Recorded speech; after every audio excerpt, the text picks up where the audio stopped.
আমার বাবাজি আল্লাহ নবী সাহাবী যখন আল্লাহ নবীর কাছে যখন এসে বললেন ইয়া রাসূলুল্লাহ ইয়া হাবিবাল্লাহ হুজুর আমি এমন একটা গোত্রে বসবাস করি যে জায়গায় আমি কালেমা দাওয়াত অনেকগুলো বিদ্রোহী কালেমা পড়ে মুসলমান হয়েছে। আল্লাহু আকবার বলেন। আল্লাহ নবী যখন সাহাবীর মুখ থেকে কথাগুলো শুনলেন, শোনার সঙ্গে সঙ্গে আল্লাহর নবী ওই জামানার একজন ইহুদি ছিল, ইহুদির কাছে যা বলল, বা ইহুদি আমাকে কিছু তুমি খেজুর কর্জ দাও, কিছু খেজুর ধার দাও, তোমার তো খেজুরের বাগান আছে, আমাকে কিছু খেজুর কর্জ দাও। ইহুদি ডাক দিল, মুহাম্মদ তুমি কতগুলো খেজুর নিবা, কয় মন খেজুর নিবা তুমি আমাকে বলো। মুসলমান ভাইরা বাবাজিরা, আল্লাহ নবী বললেন আমাকে 40 মন খেজুর আমাকে দিতে হবে, তুমি 40 মন খেজুর আমাকে দাও, আমি 3 মাস পরেই আমি তোমাকে 40 মন খেজুর আমি তোমাকে পরিশোধ করে দেব। আল্লাহু আকবার বলেন। আমার ভাইরা, আমার বাবাজি, ইহুদি যখন আল্লাহ নবীকে 40 মন খেজুর যখন হাওলাত শুরু, আল্লাহ নবী তার কাছ থেকে কর্জ নিলেন। 3 মাস টাইম নিল, 3 মাস পরে তাকে পরিশোধ করে দেব। 3 মাস আগে কি চাওয়া যাবে? 3 মাস টাইম নিস, 3 মাস আগে কিন্তু চাওয়া যাবে না। এ বাবারা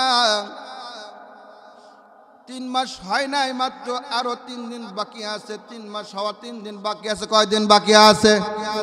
আর আওয়াজ বলেন, কয় দিন বাকি আছে? 3 দিন বাকি আছে। এমন সময় আল্লাহ নবী হযরত ওমরকে সঙ্গে করে নিয়ে মদিনার বাজার দিয়ে যাইতেছিল। এমন সময় ইহুদি আল্লাহ নবীর সামনে খাড়া হয়ে গেল। জোরে বলেন নাউজুবিল্লাহ। আল্লাহ নবীর সামনে খাড়া হইয়া আল্লাহ নবী বলে, মুহাম্মদ আমি তোমার কাছে খেজুর পাও না, তুমি আমাকে খেজুর দাও। তুমি 3 মাসের টাইম নিয়েছো, 3 মাস পার হয়েছে, তুমি আমার খেজুর পরিশোধ করে দাও। আপনারা বলেন তো 3 মাস কি পার হয়েছে? না, আর মাত্র 3 দিন বাকি আছে। 3 মাস হইতে 3 দিন বাকি আছে। আল্লাহ নবী বলে, ভাইজান ও ভাই ইহুদি, আমার তো আরো মাত্র 3 দিন বাকি আছে। 3 দিন পরে তো আমি তোমাকে খেজুর পরিশোধ করতে চেয়েছি, এখনো 3 মাস হয় না, 3 দিন বাকি আছে। ইহুদি বলে, না না, আমি 3 মাস বুঝি না, এই মুহূর্তে তোমাকে আমার খেজুর দিয়ে যেতে হবে। খেজুর যদি না দাও আমি তোমাকে এখান থেকে এক পাও যাইতে দেব না। আমার ভাইরা, আমার বাবাজি, আল্লাহ নবী বারবার বলতেছে, ভাই ইহুদি না না, 3 মাস হয় না, 3 দিন বাকি আছে, তুমি আমার সাথে খারাপ আচরণ করিও না ভাই, আরো মাত্র 3 দিন পর আমি তোমার খেজুর পুরো শোধ করে দিব। এ ভাইরা, না না, ইহুদি কোনো কিছু শোনে না, কোনো কিছু মানে না। ইহুদির মনে চক্রান্ত, এই মুহূর্তে আমি মুহাম্মদকে বেইজ্জতি করব, মুহাম্মদ খেজুর দিতে পারবে না। মুহাম্মদের কাছে খেজুর চাবো, মুহাম্মদ খেজুর দিতে পারবে না। আমি এই মুহূর্তে জনসমুদ্রে মদিনার বাজারের ভিতরে আমি মুহাম্মদকে বেইজ্জতি করব। জোরে বলেন নাউজুবিল্লাহ। আল্লাহ বলেছেন, ও তুইজ্জু মান তাশাউ ওয়া তুজিল্লু মান তাশাউ বিয়াদিকাল খায়র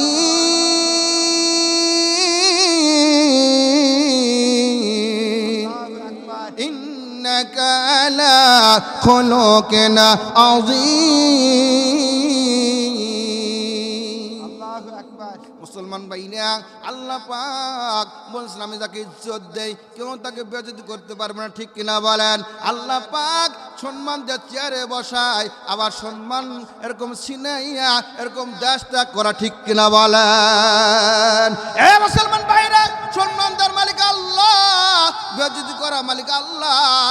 না না, চেয়ারে বসে ক্ষমতা দেখা যাবে না, চেয়ারে বসে ক্ষমতা অপব্যবহার করা যাবে না, ঠিক কিনা বলেন? ক্ষমতা বসিয়া যেরকম ক্ষমতার চেয়ারে বসিয়া ক্ষমতাকে সৎভাবে ব্যবহার করতে হবে। ইসলামের পক্ষে যদি থাকে তাকে কোনোদিন দেশের পালাইয়া বিদেশে যাইতে হবে না, ঠিক কিনা বলেন? দেশে আগুন লাগাইয়া আলেমদের মারিয়া দেশে আগুন লাগাইয়া আলেমদের জ্বালাইয়া সারিয়া চইলা গেলা ঢাকা বঙ্গভবন এখন ফাঁকা বন্ধুরে বঙ্গভবন এখন ফাঁকা ঠিক না বলেন দেশে আগুন লাগাইয়া আলেমদের মারিয়া দেশে আগুন লাগাইয়া ছাত্রদের মারিয়া সারিয়া চইলা গেলা ঢাকা বঙ্গভবন এখন ফাঁকা বুবুরে বঙ্গভবন এখন ফাঁকা খেলা হবে শামীম ওসমান বলে না ওবায়দুল কাকা আর কাকা করে না ঠিক না বলেন খেলা হবে শামীম ওসমান বলে না ওবায়দুল কাদের আর কাকা করে না টাকা দেশে টাকা মারিয়া বিদেশে চলে গিয়া দেশে টাকা মারিয়া দেশটা ফকির বানাইয়া বিদেশে করলা তোমরা বাসা বঙ্গভবন এখন ফাঁকা বুবুরে বঙ্গভবন এখন ফাঁকা দেশে আগুন লাগাইয়া ছাত্রদের মারিয়া দেশে আগুন লাগাইয়া ছাত্রদের মারিয়া চলিয়া গেলা তুমি সারিয়া গেলা তুমি ঢাকা বঙ্গভবন এখন ফাঁকা ঠিক কিনা বলেন মুসলমান ভাইরা ইজ্জতদার মালিক আমার আল্লাহ বেইজ্জতি করা মালিক আল্লাহ ঠিক কিনা বলেন নাকি রাগ করলেন নাকি আমি কার বিরুদ্ধে বলছি আমার ভাইরা ইহুদি বলতেছে না না আমি তোমাকে ছাড়বো না আমি তোমাকে ছাড়বো না তুমি যদি খেজুরে না দাও আমি এই মুহূর্তে তোমাকে যাইতে দেব না এক পাও তোমাকে সামনে অগ্রসর হতে দেব না ধরবো না আউযুবিল্লাহ আমার ভাইরা আল্লাহ নবী বারবার যখন অনুরোধ করে বা ইহুদি আর মাত্র 3 দিন বাকি আছে 3 দিন পরে 3 মাস পূরণ হবে ইহুদি বলে না না আমি তোমাকে আজকে ছাড়বো না এই মুহূর্তে খেজুর দিতে হবে ওখানে কি আল্লাহ নবী খেজুর নিয়ে এসেছে আল্লাহ নবী জানে আরো 3 দিন পরে 3 মাস এরকম পূরণ হবে 3 মাস পর আমি তাকে খেজুর দিয়ে দেবা এ বন্ধু ইহুদি শেষ মুহূর্তে যখন আল্লাহ নবীর শরীরে যখন আল্লাহ নবীর জামাটা কলার যখন ধরেছে আল্লাহ নবীর সঙ্গে ছিল এমন একজন সাহাবী যার রাগ কম না বেশি যে ছিল অমর আল্লাহ নবী বলেছেন আমি যে রাস্তা দিয়ে যাই ওই রাস্তা দিয়ে শয়তান যাইতে পারে কিন্তু অমর যে রাস্তা দিয়ে যায় 40 দিন পর্যন্ত শয়তান যাওয়ার ক্ষমতা পায় না তাহলে ওমরকে দেখে শয়তান এমন ভয় পায় আল্লাহ নবীকে দেখে যে ভয় না পায় ওমরকে দেখে তার চেয়ে বেশি ভয় পায় ঠিক কিনা বলেন তাহলে ওমরের রাগ হলো সমস্ত সাহাবী চাইতে ওমরের রাগ হলো সবচেয়ে বেশি আমার ভাইরা হযরত ওমর আল্লাহর নবীর মুখে তাকিয়ে আছে আল্লাহ নবী যে ইশারা দেয় তাহলে আমি তরলটা দিয়ে ইহুদি 2 খণ্ড করে দেব কিন্তু আল্লাহ নবী কোনো কিছু বলতেছে না আল্লাহ নবী ইহুদি বলতে বা ইহুদি না না তুমি আমার সাথে খারাপ আচরণ করিও না এখনো 3 দিন বাকি আছে ইহুদি বলতেছে না না খেজুর না দেওয়া পর্যন্ত তোমাকে আমি এখান থেকে যাইতে দেব না এ বন্ধু শেষ মুহূর্তে যখন ইহুদি আল্লাহ নবী কলার ধরেছে ধরার সঙ্গে সঙ্গে আল্লাহ নবী সাহাবী হযরত ওমর তরোয়ালটা খাপের ভিতর বের করিয়া ইহুদির গলাতে ধরেছে জোরে বলেন সুবহানাল্লাহ ইহুদির গলায় যখন ওমর তরোয়াল ধরেছে এমন সময় আল্লাহ নবী দেখেন কেমন চরিত্রওয়ালা নবী কেমন আখলাকওয়ালা নবী কেমন এরকম ধৈর্যশীল নবী আল্লাহ নবী বলেন ওই ওমর তুমি তাড়াতাড়ি তরোয়ালটা নামাও আল্লাহু আকবার বলেন না না তুমি ইহুদির সাথে খারাপ ব্যবহার করতে পারো না ইহুদির কাছে আমি ঋণ ইহুদি পাওনা দান আমি তার কাছে ঋণ নিয়েছি সে আমার সাথে খারাপ ব্যবহার করতে পারে আমার না না তুমি ইহুদির সাথে খারাপ ব্যবহার করতে পারো না এই মুহূর্তে তুমি তোর আল্লামাও তুমি এরকম ইহুদির দিকে বড় বড় রাঙ্গা রাঙ্গা চোখ করে তাকাইও না কারণ ইহুদি আমি এরকম ইহুদি আমার কাছে পাওনাদার, আমি ইহুদির কাছে ঋণ হয়েছি, ইহুদি আমার সাথে খারাপ ব্যবহার করতে পারে। এ বন্ধু রে, দেখেন কেমন নেতা, কেমন আমরা নবী পেয়েছিলাম। আজকে আমাদের মধ্যে নেতা হলো, নেতা যদি থাকতো তাহলে বলে যে এখন এরকম কি করে দাও, শেষ করে দাও, ঠিক কিনা? ওর এত বড় সাহস আমার সামনে আমার কলার ধরে, এখনো 3 দিন বাকি আছে, 3 দিন পুরো হয় নাই, আমার কলা এত বড় সাহস। আমাদের মধ্যে নেতা হলে বলে দিতাম এখন শেষ করে দাও, ঠিক কিনা বলেন? না না, আল্লাহ নবী বললেন ওমর, না না, তুমি ইহুদির সাথে খারাপ ব্যবহার করতে পারো না, ইহুদির কাছে আমি ঋণ আছি, ইহুদি আমার সাথে খারাপ ব্যবহার করতে পারে, এতে কোনো এরকম তার সাথে খারাপ ব্যবহার করা যাবে না। এ বন্ধু, শেষ মুহূর্তে আল্লাহ নবী যখন আমরকে যখন এরকম তরলটা নামানোর জন্য বললেন, ওমর রাদিয়াল্লাহু তাআলা আনহু তরলটা নামাইল, কিন্তু ওমর রাদিয়াল্লাহু তাআলা আনহুর চেহারাটা লাল বর্ণ হয়েছে। আল্লাহু আকবার বলেন। কারণ রাগ বেশি হলে কিন্তু চেহারা কি হয়ে যায়, রক্ত হয়ে যায়, ঠিক কিনা বলেন?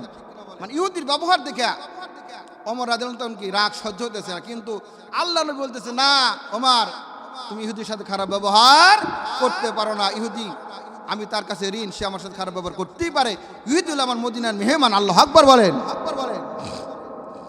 আমার ভাইরা, হযরত ওমর বললেন, ও ভাই ইহুদি, আল্লাহ নবী তোমার কাছে কয় মন খেজুর কর্জ নিয়েছে? বলে 40 মন খেজুর কর্জ নিয়েছে। কয়দিন টাইম নিয়েছিল? 3 মাস। 3 মাস হয়েছে? বলে হ্যাঁ 3 মাস হয়েছে। ওমর রাদিয়াল্লাহু তাআলা বলেন, এই ইহুদি, চলো চলো, এই মুহূর্তে আমি তোমার খেজুরগুলো আমি পরিশোধ করে দেব। ইহুদি ডাকতে বলো, ওমর,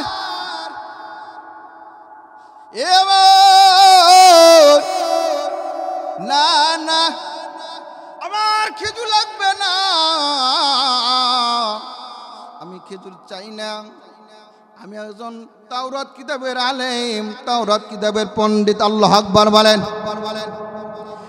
আমার আমি তাওরাত কিতাব খুলে দেখেছি,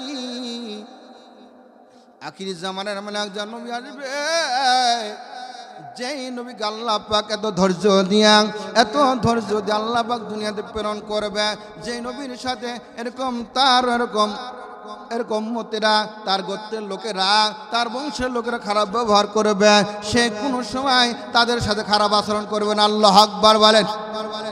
ইহুদি ডাকতে হলো, ওমর, তোমার নবীর সম্পর্কে আমি অনেক জেনেছি, আমি জানি আমার এখনো 3 মাস হয় নাই, আমি জানি খেজুর নিয়েছে 3 মাস হয় নাই, 3 মাস পরিপূর্ণ হয় নাই, আমি জানি।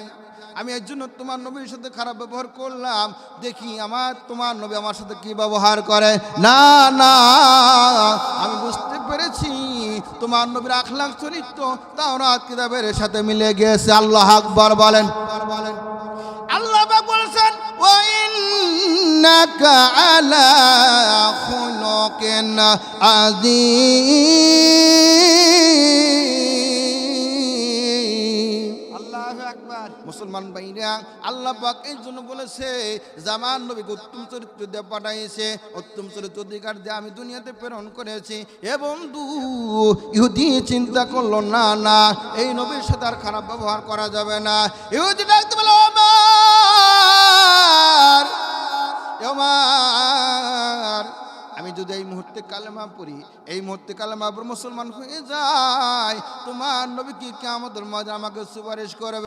সঙ্গে করে নিয়ে বাড়ির ভিতর চলে আসলেন। এমন সময় আল্লাহ নবী ইহুদিকে একটা রুমের ভিতর বসাইয়া আল্লাহ নবী তার বিবিকে ডাক, বিবি রে, ঘরে কি কোনো খাবার আছে? ঘরে কি কোনো খাবার আছে?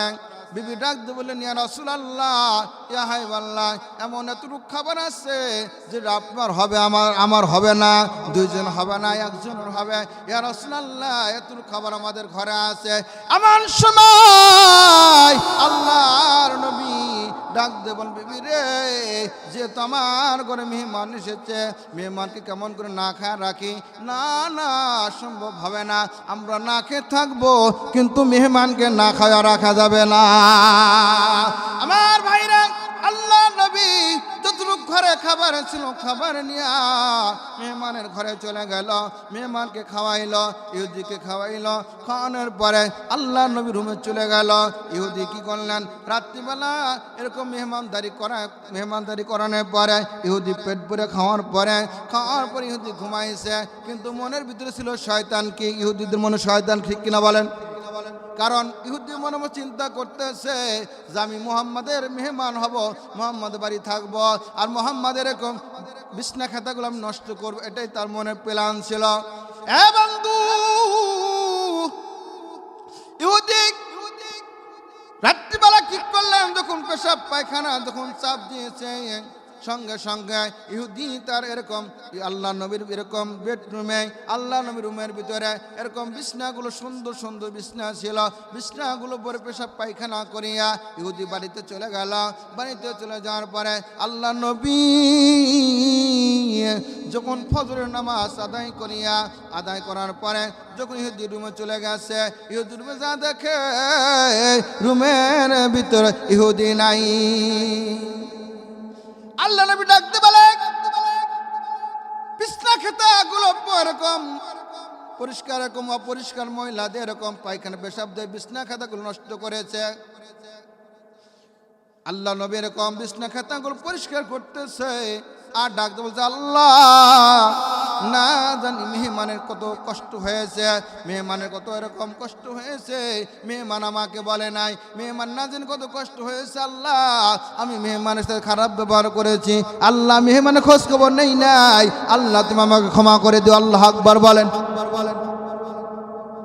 যদি আমরা হতাম তাহলে মুখে যা আসতাই বলতাম, ঠিক কিনা বলেন? যে তোকে রাতে ভালো করে খাওয়াইলাম, আমি না খাই তোকে খাওয়াইলাম, আর তুই এই কাজটা করে গেলি, এরকম বিছনা খাতা নষ্ট করতে গেলে, এটাই বলতাম, ঠিক কিনা বলেন? আরো অনেক কিছু বলতাম, ওগুলো তোর বলা যাবে না, ঠিক কিনা? আমার ভাইরা, আল্লাহ নবী বলে, আল্লাহ আমি খারাপ ব্যবহার তো মেহমানের, আমি মেহমানদারি করতে পারি নাই, সঠিক মতো করতে পারি নাই, আল্লাহ তুমি আমাকে ক্ষমা করে দাও, মেহমানের সাথে ভালো ব্যবহার করতে পারি নাই। মুসলমান ভাইরা, ইহুদি কিন্তু সে বাড়িতে চলে গেছে, কিন্তু যাওয়ার সময় এরকম যখন অনেক দূরে চলে গেছে, যাওয়ার সময় মনে হয়েছে আমি তো তরলটা আল্লাহ নবীর ঘরের ভিতরে রেখে এসেছি, তরলটা নেওয়ার কথা মনে নাই ইহুদির। তরলটা আনার জন্য যখন আল্লাহ নবীর বাড়ির পাশে দাঁড়িয়ে আছে, ঘরের পাশে দাঁড়িয়ে আছে, দেখি আমার বিরুদ্ধে কোনো কিছু বলে কিনা, আমার কোনো কিরকম খারাপ কোনো কিছু বলে কিনা, কোনো খারাপ গালিগালাজ করে কিনা, এটা শোনার জন্য ইহুদি এরকম ঘরের পাশে দাঁড়িয়ে আছে। কিন্তু তা না আল্লাহ নবী এরকম আফসোস করতেছে আর বলতেছে, আল্লাহ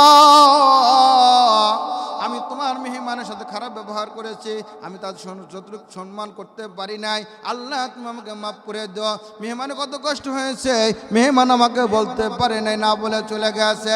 এ বন্ধু,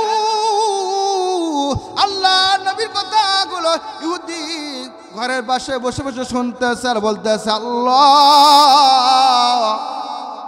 এমন একজন মানুষ তুমি দুনিয়ায় পাঠাইছ, এমন একজন মহামানব দুনিয়ায় পাঠাইছ, আল্লাহ আমি বিছনা খেতে নষ্ট করলাম, আমাকে গালিগালাজ করবে তো দূরের কথা, বরং আমার জন্য আফসোস করতেছে। আল্লাহ গো আমি আর ইহুদি থাকতে চাই না, আমি এই মুহূর্তে আল্লাহ নবীর হাতে হাত দিয়ে কালেমা পড়ে মুসলমান হয়ে যাব। আমার ভাইরা, ইহুদি আল্লাহ নবীর ঘরের ভিতর আসিয়া আল্লাহ নবীর হাত ধরে বললেন, ইয়া রাসূলুল্লাহ, ইয়া হাবিবাল্লাহ, হুজুর আমি অনেক চেষ্টা করেছি, আমি বুঝেছি আপনার মতো মানুষ হয় না, আপনার মতো ভালো মানুষ হয় না, আপনার মতো উত্তম চরিত্র মানুষ হয় না, আমি অনেক শয়তানি করেছি, অনেক আপনাকে এরকম বিরক্ত করার জন্য, আপনাকে কষ্ট দেওয়ার জন্য আমি আপনার বিছনা খাতাগুলো নষ্ট করেছি। ইয়া রাসূলুল্লাহ, ইয়া হাবিবাল্লাহ, হুজুর আপনি আমাকে মেহমানদারি করাইলেন, সুন্দর করে মেহমানদারি করাইলেন, ও নবীজি আমার মনের ভিতর শয়তান কি জাগছিল, এই জন্য আমি বিছনা খাতাকে নষ্ট করেছি। ইয়া রাসূলুল্লাহ আপনার মতো মানুষ হয় না, আপনার মতো মহামানব আর হবে না, ও নবীজি এই মুহূর্তে কালেমা পড়াইয়া আমাকে মুসলমান বানাইয়া দিন। এই জন্য যদি আল্লাহ নবী তার সাথে খারাপ ব্যবহার করতো, তাহলে ওই লোকটা কালেমা পড়ে মুসলমান হতো। না, মুসলমান হতো না। এই জন্য জামাত কি করতে হবে? আল্লাহ নবী যে আদর্শ, আল্লাহ নবী যে আদর্শ রেখে গেছে, এই আদর্শগুলো আমাদের এরকম পালন করতে হবে, আদর্শগুলো আমাদের এরকম ধরে রাখতে হবে। তাহলে আল্লাহ বলেছেন, মান তামাসসাকা বিসুন্নতি ইনদা ফাসাদ উম্মতি ফালাহু আজরুহু মিয়াতা শাহিদ। আল্লাহর পয়গম্বর বলেছেন, যে ব্যক্তি দুনিয়ার ভিতরে একটা সুন্নত আমল করবে, একটা সুন্নত হলো আপনি এরকম দাড়ি রাখলেন, একটা সুন্নত, এরকম জুব্বা বললেন, একটা সুন্নত, এরকম আপনি কি করলেন, মেসাক করলেন, একটা সুন্নত। এবং দূরে যে ব্যক্তি আল্লাহ নবীর একটা সুন্নত আমল করবে, একটা সুন্নত মেনে নিবে, সারাটা জীবন একটা সুন্নত আমল করে যাবে, আল্লাহর পয়গম্বর বলেছেন, যে ব্যক্তি আমার সুন্নতকে মহব্বত করলো, সে যেন আমাকে মহব্বত করলো, আর যে ব্যক্তি আমাকে মহব্বত করলো, কিয়ামতের ময়দানে আল্লাহ জান্নাতে আমরা দুজন একসাথে থাকবো।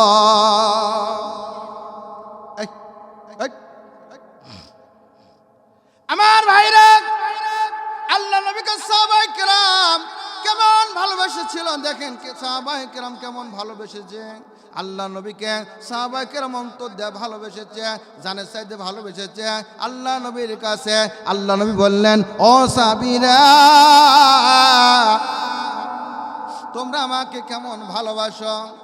সাহাবায়ে কেরাম বললেন, ইয়া রাসূলুল্লাহ, ইয়া হাবিবাল্লাহ, হুজুর, আমি আপনাকে আমার সংসারে যা কিছু আছে সব কিছু চাইতে আমি আপনাকে ভালোবাসি।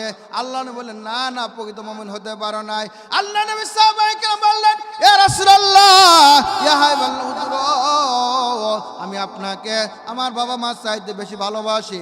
আল্লাহ নবী বললেন, না না, প্রকৃত মুমিন হতে পারো নাই, প্রকৃত মুমিন হতে পারো নাই। আল্লাহ নবী সাহাবী আমিরুল মুমিনিন হযরত ওমর বললেন, ইয়া রাসূলুল্লাহ, ইয়া হাবিবাল্লাহ, হুজুর, আমি আপনাকে আমার জানের চাইতে আমি আপনাকে ভালোবাসি। আল্লাহু আকবার বলেন। আল্লাহ নবী বললেন, ইয়া ওমর, যখন তুমি আমাকে জানের চাইতে ভালোবেসেছ, জানের চাইতে মহব্বত করেছ, এখন তুমি প্রকৃত মুমিন হইতে পেরেছ। আল্লাহু আকবার বলেন। আল্লাহর পয়গম্বর বলেন, লা ইউমিনু আহাদুকুম হাত্তা কুনা হাব্বা ইলাইহি মিন ওয়ালিদিহি ওয়া ওয়ালাদিহি ওয়ান নাসি আজমাইন। আল্লাহর পয়গম্বর বলেন যে ততক্ষণ পর্যন্ত মুমিন হতে পারবা না যতক্ষণ পর্যন্ত তোমরা আমাকে জানের চাইতে, সব কিছু চাইতে, এমনকি জানের চাইতে আমাকে বেশি ভালোবাসতে না পারবা, ততক্ষণ পর্যন্ত তোমরা মুমিন হইতে পারবা না। আল্লাহ নবী সাহাবী হযরত সাদ সালবি রাদিয়াল্লাহু তাআলা আনহু এমন একজন কালো সাহাবী ছিল, যার চেহারা এমন কালো সাহাবী, যার এরকম চেহারা সুরত ভালো ছিল না।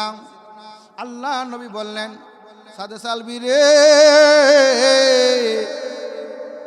বয়স অনেক হলো, তোমাকে একটা বিবাহ করা দরকার, তোমার একটা বিবাহ করা দরকার।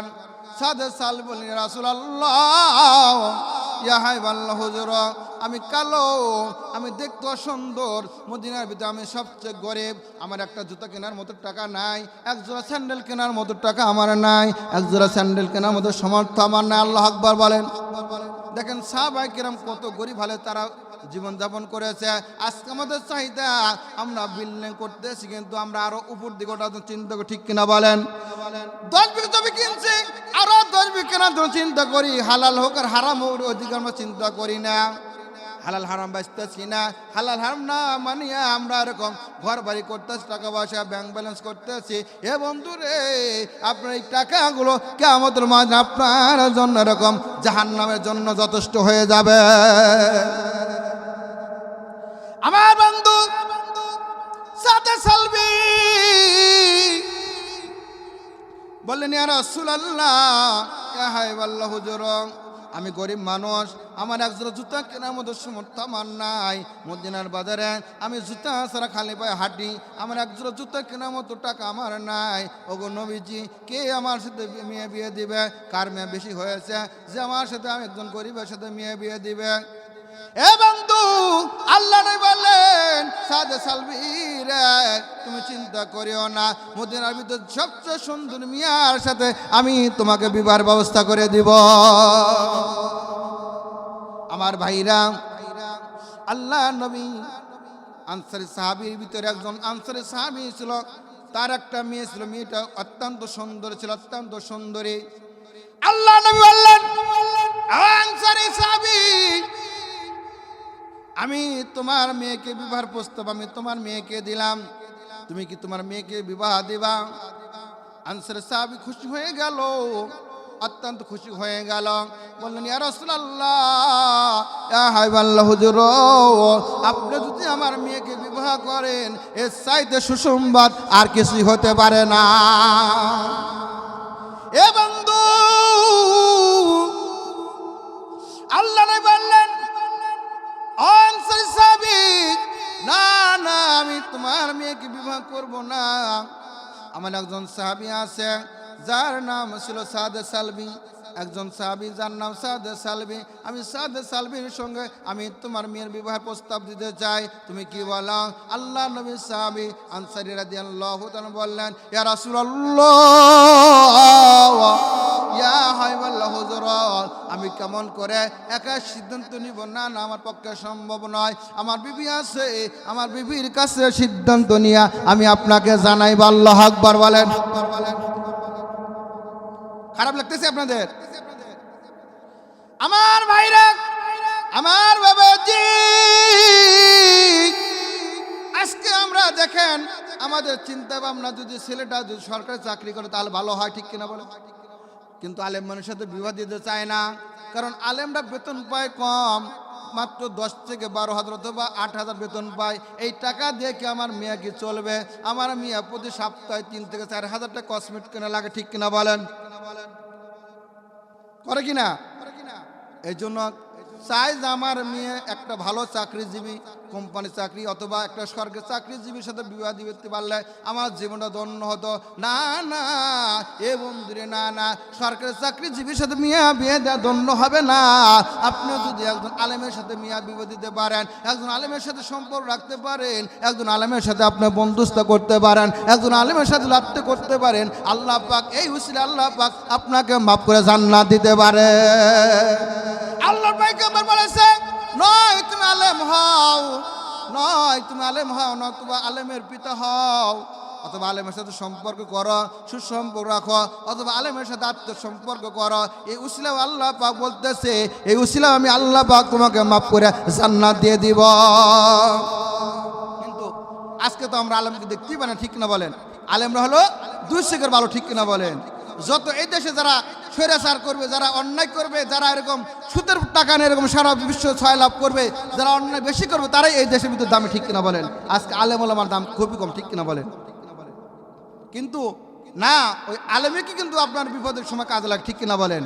যেরকম দেখেন যে এই জিব্বাটা কি নরম জিনিস, ঠিক কিনা?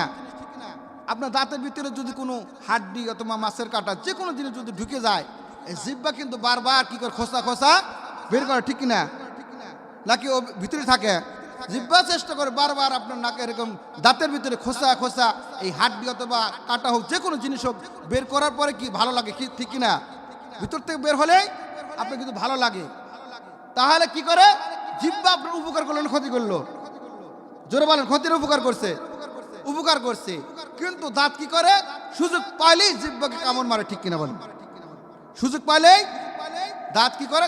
জিব্বাকে কামড় মেরে রক্ত বের করে দেয়। আজকে আলেম ওলামা হলো আপনার হলো এরকম আপনাকে জান্নাতের পথে নেওয়ার জন্য, জাহান্নাম থেকে ফিরে আনার জন্য চেষ্টা করতেছে, জান্নাতে নেওয়ার জন্য এরকম চেষ্টা করতেছে। কিন্তু আজকে আমরা এমন হয়েছি যে আলেম ওলামাকে সুযোগ পাইলেই তাদেরকে জেলখানাতে বন্দী করে রাখি, ঠিক কিনা বলেন? আলেম ওলামাকে আমরা এরকম ভালো নজর দেখতে পারি না। আপনার কপাল পুড়ে গেছে। আপনি আলেম ওলামার সাথে সুসম্পর্ক রাখেন, আল্লাহ নবী বলেছেন যে সুসম্পর্ক রাখতে পারে এই উসিলা আল্লাহ পাক তোমাকে মাফ করে জান্নাত দিতে পারে। বলছেন, মান তাসাবা কওমি ফাহুয়া মিনহুম, এই দুনিয়াতে যার সাথে যার মহব্বত তার সাথে তার কিয়ামত হবে, ঠিক কিনা বলেন? যারা এই যে 2 দিন আগে যে কীর্তন হলো অষ্টবার ঝাঁঝর, ওখানে যারা এরকম খাওয়া দাওয়া করছে, ওরাও যে জায়গায় যাবে, যারা খাওয়া দাওয়া ওরাও ওই জায়গায়, ঠিক কিনা বলেন? যারা হিন্দুর সাথে সম্পর্ক রাখবে, যারা হিন্দুদের খাওয়া দাওয়া করবে, যারা হিন্দুর সাথে বন্ধুত্ব করবে, হিন্দু জাহান্নামে যাবে, যারা বন্ধুত্ব করবে তাদেরকে জাহান্নামে নিয়ে যাবে, ঠিক কিনা বলেন? ভালো মানুষের সাথে সম্পর্ক রাখতে হবে। এই জন্য অনুরোধ করবো, যারা খেয়েছেন, যারা হিন্দু বাড়ি খেয়েছেন, তওবা করেন, আজান কোনোদিন হিন্দু বাড়ি খাওয়া দাওয়া না করেন, খাওয়া দাওয়া করবেন না। বললেন যে আমরা তো অনেক কিছু খাই, দই মিষ্টি, এগুলো তো তারা বানায়, বলে এগুলো আমরা কিনা খাই, ঠিক কিনা বলে? মা না খাই কি কিনা খাই? আল্লাহ নবী হতে পারে কাজ করে এরকম খেজুর নিছে, এরকম কুবের থেকে পানি উঠাইয়া খেজুরের বিনিময়ে কুবেতে পানি উঠাইছে, ঠিক কিনা বলেন? ইহুদি তো সে তো অমুসলিম, কিন্তু তারপরে কাজ করে কাজের বিনিময় পারিশ্রমিক নিছে খেজুর, ঠিক কিনা বলেন? মাগনা নেয় নাই। আমার ভাইরা সাথে সালবি ইয়া রাসূলুল্লাহ ইয়া হাবিবাল হুজুর, আমি একজন গরিব মানুষ, আমি একজন অসহায় মানুষ, আমার টাকা নাই, পয়সা নাই, মদিনার বাজার আমার কোনো রকম ধনাত্ম নাই, কিছুই নাই, আমার বাবা নাই, আমার মা নাই। ওগো নবীজি, আমি আপনার দরবারে থাকি, যদি হাদিয়া আসে হাদিয়া খাই, না আসলে না খেয়ে থাকি। আল্লাহু আকবার বলেন। সাহাবায়ে কেরাম অনেক সময় চলে গেছে, না খেয়ে তারা দিনটা কাটাইছে। ফাতেমার ঘরে এমন সময় কি 3 দিন 4 দিন চুলায় আগুন জ্বলে নাই, তবু ফাতেমা কোনদিন মুখটা বের করে নাই। আলীর ঘরে আসিয়া আমি সারা জীবন কষ্ট করে গেলাম, আজকে আমার মা বোনেরা যদি একটা জিনিস কম হয়, বলে তোমার সংসার কোনোদিন সুখ পাইলাম না, ঠিক কিনা বলেন? এক চান্সে না করে ফেলবো, তোমার সঙ্গে সুখ পাইলাম না। সব দিয়েছেন, এরকম টাকাতে, এরকম কসমেটিক থেকে শুরু করে এরকম যা কিছু লোক সব কিছু দিয়েছেন, ছোট্ট একটা জিনিস দিতে পারেন নাই। আমার মা বোনের এক চান্সে বলবো আমি তোমার সংসার শুধু খেটে গেলাম, কিছুই পাইলাম না, ঠিক কিনা বলেন? বন্ধু, না না, ফাতেমা কোনদিন মুখ দিয়ে বের করে নাই। ফাতেমা বলছে, আল্লাহ আমার স্বামী গরিব, আমার স্বামীর সংসার অভাব, কিন্তু আল্লাহ পাক বলেছে, ও ফাতেমা রে, তুমি ধৈর্য ধারণ করতে পারো, এই কষ্টের বিনিময় আমি আল্লাহ পাক তোমাকে জান্নাতে মহিলাদের আমি সর্দার বানাইয়া দিব। আমার মা বোনেরা, আমি অনুরোধ করব, না না, স্বামীর কোন সময় আসক্ত করবেন না। আমি স্বামী যা দিয়েছে তার উপর আপনি শুকর আদায় করবেন, এরকম খুশি হয়ে থাকবেন, সন্তুষ্ট থাকবেন, অসন্তুষ্ট হবেন না। তাহলে আল্লাহ পাক আপনার সংসার আল্লাহ পাক বরকত দান করবে, স্বামী স্ত্রী মিল মহব্বত পয়দা করে দিবে। বন্ধু, আল্লাহ নবী সাহাবী যখন সাদে সালবি বলেন, ইয়া রাসূলুল্লাহ ইয়া হাবিবাল হুজুর, আমি তো গরিব, আমি তো অসহায়, আমার একজোড়া স্যান্ডেল কেনার মতো সামর্থ্য আমার নাই, কে আমার সাথে মিয়া বিবাহ দিবে, কে আমার সাথে মিয়া বিয়ে দিয়ে রাজি হয়ে যাবে? আল্লাহ নবী পয়গাম পাঠাইয়া দিল আনসারীর কাছে, ঠিক মনে আছে কি? আনসারী তার বিবির কাছে বোঝার জন্য চলে গেল, পরামর্শ করার জন্য চলে গেল। আনসার রাখতে বলে, বিবি রে, বিবি, আল্লাহ নবী আমাদের মিয়ার প্রস্তাব পাঠাইয়া দিয়েছে। আল্লাহু আকবার বলেন। আল্লাহ নবী আমার মিয়ার প্রস্তাব পাঠায়, বিবাহের প্রস্তাব পাঠাইয়া দিয়েছে। আল্লাহ নবীর কথা যখন শুনছে, আনসারের বিবি খুশি হয়ে গেল। ওগো স্বামী, আমার নবী যদি আমার মেয়েকে বিবাহ করে, এর চাইতে সুসংবাদ আর কিছুই হতে পারে না।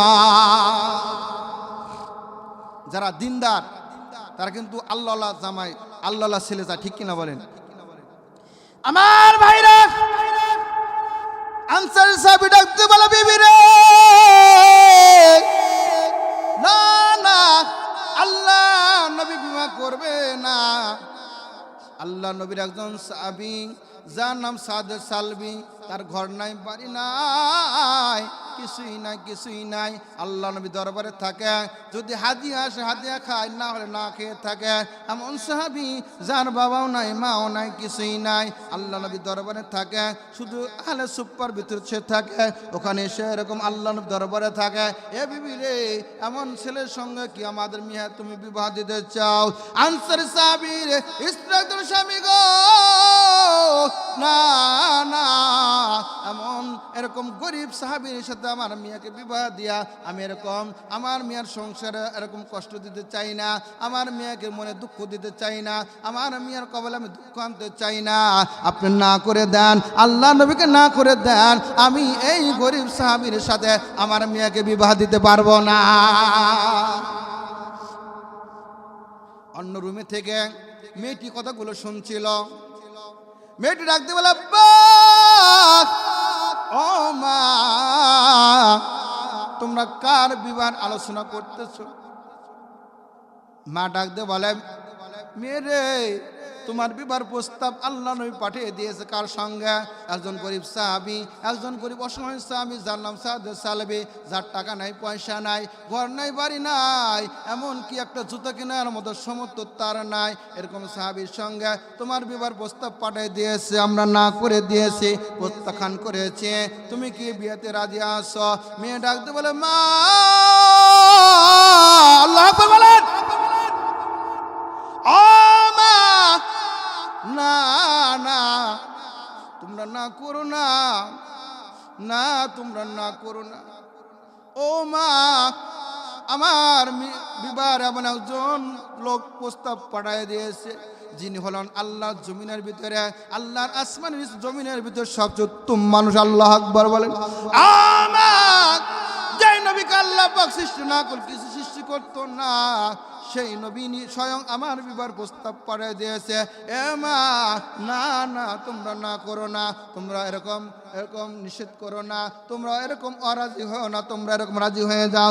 ও মা, আমার স্বামী যদি গরিব হয় আমি রাজি আছি, আমার স্বামী যদি সারাদিন কাজ করার পরে এক ওয়াক্ত যদি আমাকে খাইতে দেয় তবু আমি রাজি আছি, যদি না খেয়ে রাখে তবু আমি রাজি আছি। আমার স্বামীর এরকম ঘর নাই, বাড়ি নাই, আমার স্বামী গরিব, আমার স্বামী জুতো কেনার মতো সামর্থ্য নাই। ও মা, আমি রাজি আছি, আমি রাজি আছি। তুমি বলো, আমার বাবাকে বলো, আমার বাবা যেন আমার নবীকে বলে আমার মেয়ে রাজি আছে। আমার ভাইরা, আল্লাহ নবী সাহাবী আনসারী সাহাবী আল্লাহ নবীর দরবারে এসে বলে ইয়া রাসূলুল্লাহ, ইয়া হাবিবাল্লাহ, হুজুর আমার মিয়া এই বিবাদে রাজি আছে, আপনার বিবাহ সম্বোধন করেন। আল্লাহ নবী সাদ সালবি রে, যাও যাও, তোমার বিবাহ রেডি হয়েছে, তোমার বিবাহের জন্য। এরকম তুমি যার সে তোমাকে বিবাহ প্রস্তাব দিয়েছিলাম সে রাজি হয়েছে, যাও যাও বিবাহের জন্য রেডি হয়ে যাও। তোমার বিবিকে কি মহারণা দিবা? টাকা পয়সা আছে কি? আজকে আমরা কিন্তু মহারণা দেই না, ঠিক কিনা বলেন? মহারানা কি আমরা জানি না? এ বন্ধু, না না, মহারানা না দিয়া বিবির কাছে ঋণ থাকেন না। মহারানা না দিয়া যতগুলো ছেলে সন্তান দুনিয়াতে আসবে আল্লাহ পাক আমার বলেছেন প্রত্যেকটা ছেলে সন্তান জারক সন্তান হিসেবে গণ্য হয়ে যাবে, একটা বৈধ হবে না। এই জন্য এখনো সময় আছে, যদি মহারানা না দিয়া থাকেন বিবির কাছে মহারানা দিয়া আপনার সমর্থ আছে মহারানা তার কাছে ক্ষমা নিয়ে নেন, ঠিক কিনা বলেন? মহারানা হলো এরকম, আল্লাহ নবী সুন্নত করেছে, মহারানা দিতেই হবে। আল্লাহ নবী বলেন, ও সাদ সালবি, তুমি কি মহারানা দিতে পারবা? মহারানা দেওয়ার কি সমর্থন আছে? আল্লাহ নবী সাহাবী সাদ সালবি বলে রাসূলুল্লাহ, তুমি কেমন করে মহারানা দিব? আমি তো আপনার দরবারে থাকি, আমি তো কোনো কাজ কাম করতে পারি না, আমি এরকম যদি কোনো কিছু হাত দিয়ে আসে সেইগুলো খাই, না আসলে না খেয়ে থাকি। ও নবীজি, আমার একজোড়া জুতা কেনার মতো সমর্থ আমার নাই, আমি কেমন করে আমি আমার স্ত্রী মহারানা দেব? আল্লাহ নবী বললেন, ও সাদ সালবি রে, যাও যাও, আমার স্বামী আমার জামাতা ওসমান গনির কাছে চলে যাও, ওসমান গনির কাছে চলে যাও। ওসমান গনির কাছে গেলে তোমাকে হাদিয়া দিয়ে দেবে। আল্লাহু আকবার বলেন। ওসমান গনি এমন দানবীর ছিলেন, আল্লাহ পাক সম্পদ যতটুক দিয়েছিলেন আল্লাহ রাস্তায় সবগুলো বিলীন করে দিয়েছে, একটু কৃপণতা করে নাই। এই জন্য ওসমান গনিকে আল্লাহ পাক জিন্নুরাইন উপাধি দিয়েছিল। এবং আল্লাহ নবী সাহাবী ওসমান গনি দেখেন কেমন দানবীর ছিলেন। একজন গরিব মানুষ আল্লাহ নবীর কাছে বললেন, ও নবীজি, আমার মেয়েকে বিয়ে দেব, আমার সামর্থ্য নাই, আমি এরকম আমার মেয়ের জামাকে কিছু হাদিয়া দেবে এই সামর্থ্য আমার নাই, আপনি কিছু আমাকে হাদিয়া দেন। আল্লাহ নবী বলেন, ও আমার স্বামী, যাও যাও ওসমান গনির কাছে যাও, আমি একটা পত্র লিখে দিলাম, পত্র ওসমান গনির কাছে যাইয়া দিবা। ওসমান গনি রাদিয়াল্লাহু তাআলা আনহুর কাছে দিলেই তোমাকে হাদিয়া দিয়ে দিবে। আল্লাহ নবী সাহাবী গরিব সাহাবী যখন চলে গেল, যা দেখে ওসমান গনি কি করতেছে, এরকম এরকম নেড়ে দিছে, দেয় না উঠার ভিতরে, এরকম মাঠের ভিতরে গুড় এরকম মাঠের ভিতরে নেড়ে দিছে। দেওয়ার পরে এরকম পিঁপড়া আসিয়া একটা একটা গুড়ের দানা মুখে নিয়ে যাইতে আছে। ওসমান গনি ওই পিঁপড়ার মুখ থেকে এরকম গুড়ের দানা ছাড়িয়ে নিয়ে এসে স্তূপে রেখে দিয়েছে। আল্লাহু আকবার বলেন। বলতেছে যে কৃপণ দেখতেছি, পীরের মুখ থেকে গুড় ছাড়া নিয়ে এসে এখান থেকে এই ব্যক্তিকে দান করব। ফিরে আসে এসে বলি ইয়া রাসূলুল্লাহ, যে দৃশ্য দেখলাম আমার মনে করে না যে আমাকে কিছু দেবে। বলে কে? বলে আমি দেখলাম যে পীরের মুখ থেকে গুড়ের দানা ছিঁড়ে নিয়ে এসে এরকম স্তূপে রেখে দিতেছে, এই লোককে দান করব। বলে তুমি যাও, যা আমার কথা বলো, বললেই দান দিয়ে দিবে। মুসলমান ভাইরা, লোকটি দ্বিতীয়বার চলে গেল, যা দেখে তুলা এরকম তুলা নেড়ে দিয়েছে, বাতাস আসিয়া তুলাগুলো উড়ে নিয়ে যায়, বাতাসের মুখ থেকে তুলাগুলো ছাড়িয়ে নিয়ে যে স্তূপে রেখে দেয়। আল্লাহু আকবার বলে। লোকটা আবার আশ্চর্য হয়ে গেল, কেমন করে এই লোকটা আমাকে দান করবে? বাতাসের মুখ থেকে এরকম তুলা নিয়ে এসে এখানে রাখতেছে, এই লোকটা দান করবে না। দ্বিতীয়বার আল্লাহ নবীর কাছে চলে গেল, আল্লাহ নবী বললেন তোমাকে কিছু কি হাদিয়া দিয়েছে? বলেন না, কেমন করে হাদিয়া দিবে? আমি দেখলাম বাতাসের মুখ থেকে তুলা নিয়ে এসে স্তূপে রেখে দিতেছে, এই লোকটাকে দান করতে পারে, আপনার কি বিশ্বাস হয়? আল্লাহ নবী বললেন যাও যাও, তুমি আমার কথা বলো, আমার কথা বললে অবশ্যই তোমাকে খালি হাতে ফেরত দিবে না। তৃতীয়বার লোকটা ভয় ভাঙ্গি, আজকে আমি চাবো, যতই কিছু দিক আর না দিক আমি চাবই, হয়তো ফেরত চলে যাবো, কিন্তু আমি আজকে চাবো। যা বললেন, পত্রটা যখন হাতে দিল, হাতে দেওয়ার পরে আল্লাহ নবী সাহেব ওসমান গনি বললেন ভাইজান আপনি একটু অপেক্ষা করুন, একটু দেরি করুন, আমার এরকম সামদেশে আমার একটা বাণিজ্য, একটা ব্যবসার উদ্দেশ্য, কিছু লোক সামদেশে চলে গেছে ব্যবসার জন্য, কিছুক্ষণ পরে চলে আসবে, আপনি যখন আসবে আমি ওখান থেকে আপনাকে কিছু হাদিয়া দেবে, একটু অপেক্ষা করেন। লোকটা শান্ত হয়ে বসে আছে। এমন সময় কিছুক্ষণ পরে সামদেশ থেকে অনেকগুলো উট বোঝাই দিয়ে মাল নিয়ে আসতেছে। এমন সময় আল্লাহ নবী সাহাবী হযরত ওসমান গনি বললেন ভাইজান আপনি এরকম প্রথম উটটা সহ মাল সহ আপনি নিয়ে যাবেন। আল্লাহু আকবার বলেন। লোকটা ডাকতে বলে আমিরুল মুমিনিন ওসমান গনি,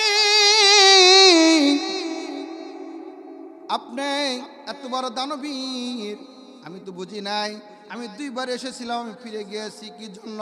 তাই প্রথমবার দেখলাম আপনি এরকম গুড়গুলো এরকম বাতাসের এরকম পিঁপড়ের মুক্তি সারিয়ে সেখানে রাখতেছেন, আর আমি দ্বিতীয়বার এসে দেখলাম এরকম বাতাসের মুখ থেকে তুলাগুলো নিয়ে সেখানে রেখে দিলেন, আর আপনার আমাকে প্রথম উটটা দিয়ে দিলেন। ওসমান গনি বলেন ভাইজান ওই যে তুমি যে গুড় দেখছো ওটা আমার সম্পদ নয়, ওটা হলো রাষ্ট্রের সম্পদ। সুবহানাল্লাহ বলেন। ওটা হলো রাষ্ট্রের সম্পদ। রাষ্ট্রের সম্পদ যদি আমি থাকাকালীন যদি একটু আমানত খেয়ানত হয়, কিয়ামতের ময়দানে আল্লাহ তাআলার কাছে আমাকে জবাবদিহি করতে হবে। এই জন্য আমি বাতাসের মুখ থেকে এরকম পিঁপড়ের মুখ থেকে গুড়টা নিয়ে আমি এখানে রেখে দিয়েছি, আর তুলাগুলো রাষ্ট্রের সম্পদ, এই জন্য আমি তুলা বাতাসের মুখ থেকে এখানে রেখে দিয়েছি। আমি রাষ্ট্রপতি থাকাকালীন যদি আমানত খেয়ানত হয়, রাষ্ট্রের সম্পদ নষ্ট হয়, কিয়ামতের ময়দানে আল্লাহ তাআলার কাছে আমাকে জবাবদিহি করতে হবে। আমার ভাইরা ওসমান গনি বললেন যাও যাও প্রথম উটটা সহ মালবাদে নিয়ে যাও। উটের একটা নিয়ম আছে কি নাই? গরুর যেরকম একটা নিয়ম আছে, প্রথমরা যেদিক দেবে পিছনেগুলো সেদিকে যায়। উট যখন প্রথমরা যেদিকে গেছে সবগুলোর দিকে যায়, রাখালেরা মানাইতে পারে না, ফিরাইতে পারে না। ওসমান গনি বলেন ভাইজান আল্লাহ পাক কবুল করেছে, তুমি সবগুলো উট সহ মালামালগুলো নিয়ে যাও। আমার ভাইরা সাদে সালবি আমল বুটের মধ্যে আলোচনা শেষ করে দিব, যেহেতু দ্বিতীয় বক্তা এসেছে। সাদে সালবি বললেন ইয়া রাসূলুল্লাহ আমি গেলে কি হাদিয়া দিব? অবশ্যই হাদিয়া দিয়ে দিবে। আল্লাহ নবী সাহাবী ওসমান গনির কাছে যখন চলে গেল হাদিয়া দিয়ে দিল। হাদিয়া দেওয়ার পর আল্লাহ নবী সাদে সালবি কি করলেন? সাদে সালবি হাদিয়াগুলো নিয়ে আসি আল্লাহ নবীর কাছে যখন জমা দিলেন, আল্লাহ নবী বললেন যাও যাও মদিনার বাজারে তুমি বিবাহের বাজার করার জন্য চলে যাও। এ বন্ধু আমি বলতেছিলাম সাহাবায়ে কেরাম আল্লাহ নবী কেমন ভালোবেসে কেমন মহব্বত করেছে, আমরা কিন্তু মহব্বত করতে পারি না। আমরা মুখে বলি কিন্তু অন্তর মহব্বত করতে পারি না, ঠিক কিনা বলেন মুসলমান ভাইরা? সাদে সালমি যখন মদিনার বাজার বিবাহের বাজার করার জন্য চলে গেছে, এমন সময় কানে আসলো সাদে সালমি রে মদিনার বাজারে বিবাহের বাজার করার জন্য এসেছো, ওইদিকে তোমার নবী মদিনার নবী উহুদের প্রান্তরে এরকম কাফেরদের সাথে যুদ্ধ শুরু হয়েছে। আল্লাহর নবী উহুদের প্রান্তর শহীদ হয়েছে। এরকম পুতিলা মোহাম্মদ সাল্লাল্লাহু আলাইহি সাল্লাম উহুদের প্রান্তর কতল হয়েছে, শহীদ হয়েছে। এ সাদে সালবি রে, তুমি বিবাহ করবা, নতুন বাসর করবা, কিন্তু আল্লাহ নবীর সাথে আর তোমার কোনো দিদার হবে না, সাক্ষাৎ হবে না। এ বন্ধু, আল্লাহ নবী সাহাবী সাদে সালবি রাদিয়াল্লাহু তাআলা আনহু যখন বাজার করিয়া রাস্তার ভিতর যাইতেছিল, যখন কানে এই আওয়াজ আসলো, আসার সঙ্গে সঙ্গে সাদে সালবি রাদিয়াল্লাহু তাআলা আনহু বাজারগুলো নিয়ে আবার রওনা হয়ে গেল। মার্কেটের ভিতর যাইয়া বলে, ভাইজান আপনি আমার বাজারগুলো ফেরত নেন। আল্লাহু আকবার বলেন, বাজারগুলো ফেরত নেন। মালিক বলেন, না না, বিক্রিত মাল ফেরত না হয় না, আমি আপনার বিক্রি করেছি, ফেরত নেওয়া যাবে না। সাদে সালবি বলেন, ভাইজান আমাকে পুরো টাকা দিতে হবে না, আপনি অর্ধেক টাকা দেন। যেই টাকা দিয়ে আমি একটা তরল কিনতে পারি। আল্লাহু আকবার বলে, আমি একটা তরল কিনতে পারি, যেই টাকা দিয়ে আমি একটা তরল কিনতে পারি, এরকম টাকা আমাকে দেন। মালিক কি করলেন, দোকানের মালিক কি করলেন, এরকম জিনিসগুলো ফেরত নিয়ে কিছু টাকা দিলেন। কিছু টাকা দেওয়ার পর টাকা দিয়ে কি করলেন, সাদে সালবি একটা তরল কিনলেন আর একটা কালো কাপড় কিনলেন। কালো কাপড় কিনিয়া কালো কাপড় দিয়ে শরীরটা ডাকিয়া তরলটা নিয়া ঘোড়ার উপর সওয়ার হইয়া সাদে সালবি যুদ্ধের ময়দানে চলে গেল। মুসলমান ভাইরা, আল্লাহ নবী এরকম কাফেরদের সাথে যুদ্ধ শুরু হয়েছে, এমন সময় আল্লাহ নবী সাহাবী সাদে সালবি যুদ্ধের ময়দানে চলে গেল। যুদ্ধ করতে করতে সাদে সালবি দুনিয়াতে বিদায় নিয়ে শহীদ হয়ে গেল। আল্লাহু আকবার বলেন। আল্লাহ ডাকতে বলে, ও সাহাবীরা দেখো কতগুলো আমার সাহাবী শহীদ হয়েছে। উহুদের প্রান্তরে 70 জন সাহাবী শহীদ হয়েছিল। মুসলমান ভাইরা, একজন সাহাবী দেখেন এরকম কালো কাপড় দিয়ে ঢাকা। সাহাবীরা বললেন, ইয়া রাসূলুল্লাহ, একজন সাহাবী কালো কাপড় দিয়ে ঢাকা, আমরা চিনতে পারতেছি না। আল্লাহ নবী কাছে যা দেখলেন, আর কেউ না আমার প্রিয় সাহাবী সাদে সালবি রাদিয়াল্লাহু তাআলা আনহু। আল্লাহ কাছে বলে, আল্লাহ আমার সাদে সালবি বিবাহের জন্য বিবাহ রেডি হয়েছে, আমার সাদে সালবি বিবাহ ঠিক হয়েছে। আমার সাদে সালবি বাজার করা মদিনার বাজারে চলে গেছে। আমার সাদে সালবি মদিনার বাজার করে নাই। আমার সাদে সালবি তোমার জন্য, দিনের জন্য জীবনটা বিলিয়ে দিয়েছে। আল্লাহু আকবার বলেন। আল্লাহ, আমি সাদে সালবির প্রতি রাজি, তুমি আমার সাদে সালবির প্রতি রাজি হয়ে যাও। মুসলমান ভাইরা, আল্লাহ নবী বলেছেন যে সমস্ত সাহাবীরা শহীদ হয় তাদের বিনা গোসলে দাফন দিতে হয়। আল্লাহ নবী সাদে সালবির এরকম জানাজা আল্লাহ নবী যখন পড়ানোর সঙ্গে সঙ্গে আস্তে আস্তে পা ফেলিয়া এরকম জানাজার আল্লাহ নবী জানাজার শরীক হলেন। সাহাবায়ে কেরাম বলেন, ইয়া রাসূলুল্লাহ, ইয়া হাবিবাল্লাহ, হুজুর আপনি অন্য জানাজায় তাড়াতাড়ি চলে যান, আপনি কি জন্য আজকে ধীরে পা ফালাইলেন? আল্লাহ নবী বললেন, ও সাহাবীরা, আমি যা দেখি তোমরা তা দেখো না। আজকে সাদে সালবি জানাজায় আল্লাহর অসংখ্য ফেরেশতা উপস্থিত হয়েছে। আমার একটা স্বপ্ন কবুল করো ওগো দয়াময়, তোমার পথে চলতে গিয়া মরণ যেন হয় আমার, তোমার কথা বলতে গিয়া মরণ যেন হয়, আমি অটলে যেন থাকতে পারি আল কোরআনের পথে। আল্লাহু আকবার বলেন। আমি অটলে যেন থাকতে পারি আল কোরআনের পথে, ধৈর্য নিয়ে চলতে পারি দিন কায়েমের সাথে। আমায় ধৈর্য দিও, সাহস দিও, আমায় ধৈর্য দিও, সাহস দিও ওগো দয়াময়, তোমার পথে চলতে গিয়ে মরণ যেন হয় আমার, তোমার কথা বলতে গিয়া মরণ যেন হয় আমার। একটা স্বপ্ন পূরণ করো ওগো দয়াময়, তোমার কথা বলতে গিয়া মরণ যেন হয়।